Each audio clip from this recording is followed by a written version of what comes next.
Halo semuanya, selamat datang kembali di pembahasan kita. Nah, hari ini kita bakal ngebedah sesuatu yang benar-benar krusial. Kita akan langsung masuk ke salah satu inovasi paling menentukan di dekade ini, khususnya di dunia otomotif masa depan. Coba deh bayangin skenario ekstrim ini.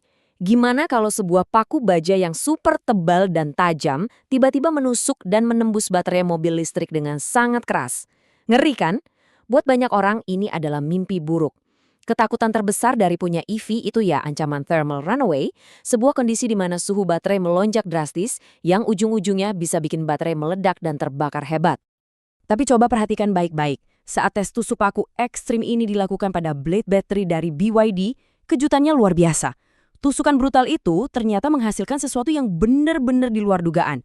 Nol ledakan, sama sekali nggak ada api, baterainya tetap utuh sempurna, dan yang paling gila, suhunya adem ayem aja, cuma tertahan di kisaran 30–60 derajat Celcius. Nggak ada drama lautan api, cuma ada sedikit uap yang sama sekali nggak berbahaya. Jadi, gimana caranya teknologi ini bisa seaman itu?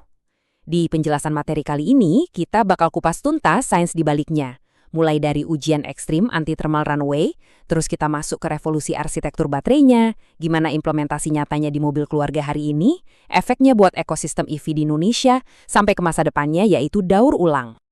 Oke, kita mulai dari poin yang pertama, soal ujian ekstrem anti-thermal runaway tadi. Yang bikin saya geleng-geleng kepala, tes tusuk paku tadi tuh bukan cuma kebetulan atau hoki aja. Baterai ini ternyata udah ngelewatin rentetan penyiksaan yang bener-bener ekstrim. Bayangin, baterai ini diremukan dengan keras, ditekuk paksa, bahkan dipanggang di dalam tungku api sampai suhu 300 derajat Celcius. Nggak cuma itu, dayanya juga diisi berlebihan atau di-overcharge sampai lebih dari 260%. Dan tebak hasil akhirnya? Catatan yang sempurna. Nggak ada rekam jejak kebakaran atau ledakan sama sekali. Nah, rahasia di balik tingkat keamanan dan ketahanan yang luar biasa ini ngebawa kita ke poin kedua, yaitu revolusi CTP atau sering disingkat CTP. Sebenarnya apa sih rekayasa struktural cell to pack ini? Gampangnya gini, kita pakai analogi koper ya.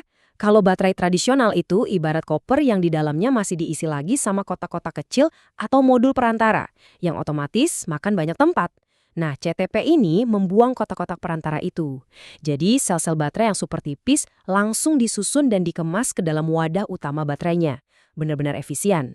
Coba deh kita bandingin. Baterai modular tradisional itu menyia-nyiakan banyak banget ruang berharga.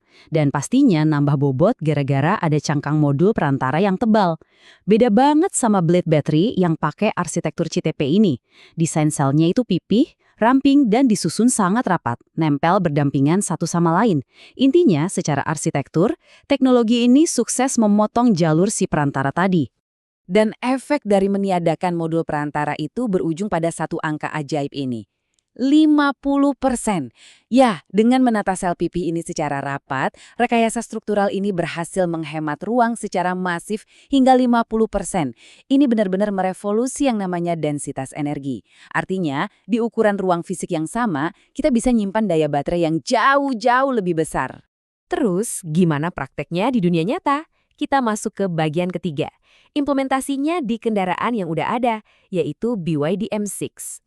Kalau kita perhatiin spesifikasinya, yang paling menarik buat saya itu varian superiornya. Varian ini benar-benar memaksimalkan teknologi padat energi dari cell to pack tadi. Bayangin, dengan kapasitas 71,8 kWh, mobil ini sanggup ngasih jarak tempuh sampai 530 km. Dan buat kalian yang mikir ngecas EV itu lama, pengisian daya cepat dari 30 ke 80% di mobil ini cuma butuh waktu 30 menit aja, super praktis. Dan yang paling asik, efisiensi ruang dari baterai pipih ini nggak bikin kita harus kompromi soal fungsionalitas. Karena baterainya hemat tempat di bawah lantai, keluarga Indonesia bisa dapat mobil MPV 7 penumpang yang kabinnya super lapang, tapi tetap dengan tingkat keamanan maksimal anti terbakar tadi. Oh iya, performanya juga mantep loh. Mobil ini bisa melesat dari 0 ke 100 km per jam cuma dalam 8,6 detik. Oke, sekarang mari kita tarik mundur sedikit dan lihat gambaran makronya di bagian keempat, soal era baru ekosistem di Indonesia. Saat ini kita lagi melihat dorongan kebijakan yang luar biasa masif dari pemerintah. Nanti mulai Juni 2026 bakal ada skema subsidi baru yang fokusnya memprioritaskan kendaraan listrik rakitan lokal dan yang pakai baterai berbasis nikel. Belum lagi, ada pemotongan PPN gila-gilaan yang ditanggung sama pemerintah. Plus yang paling disukai warga ibu kota, bebas aturan ganjil genap di Jakarta. Dengan dukungan jaringan stasiun pengisian daya yang makin merata di seluruh negeri, transisi pakai mobil listrik bakal jadi pilihan ekonomi paling cerdas buat dipakai harian.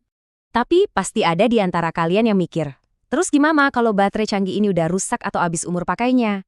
Nah, ini bawa kita ke poin terakhir, masa depan daur ulang. Kalau kita ngelihat lini masanya, kerasa banget betapa proaktifnya langkah Indonesia. Saat ini, Indonesia Battery Corporation atau IBC memang lagi gencar ngejar target adopsi dan ekspor baterai secara global. Tapi mereka juga sangat sadar, gelombang pertama baterai EV modern yang ada di jalanan saat ini bakal nyentuh akhir masa pakainya di sekitar tahun 2027. Antisipasinya, IBC udah nyiapin fasilitas daur ulang masif di dalam negeri yang ditargetkan bakal beroperasi penuh di akhir dekade ini, yaitu di tahun 2030. Nah, siap-siap kaget dengar persentase efisiensi daur ulangnya. 99%. Ya, angka menakjubkan ini adalah target pemulihan material berharga dari fasilitas daur ulang yang lagi dibangun tersebut. Alur daur ulang ini benar-benar ngebentuk siklus ekonomi sirkular yang nyaris tanpa celah. Pertama, baterai EV bekas yang udah habis masa pakainya dikumpulin. Terus, nikel dan berbagai material inti lainnya bakal diekstraksi dengan cara yang aman. Langkah terakhir, 99% material yang sukses diselamatkan tadi bakal diintegrasikan lagi untuk bikin baterai yang benar-benar baru. Efeknya jelas, jejak karbon kita bakal turun drastis karena kita nggak melulu bergantung sama penambangan material baru. Jadi, dari semua eksplorasi kita hari ini, ada satu pertanyaan provokatif yang tertinggal. Kalau kita punya teknologi yang nol ruang terbuang berkat arsitektur cell-to-pack yang pipih, punya ketahanan super ekstrim terhadap ledakan thermal runaway, dan 99% materialnya bisa didaur ulang sempurna di akhir masa pakai, apakah mungkin baterai canggih masa depan itu sebetulnya udah melaju di jalan-jalan kota kita hari ini? Terima kasih banyak udah ngikutin pembahasan materi kali ini, dan sampai jumpa di eksplorasi seru kita berikutnya.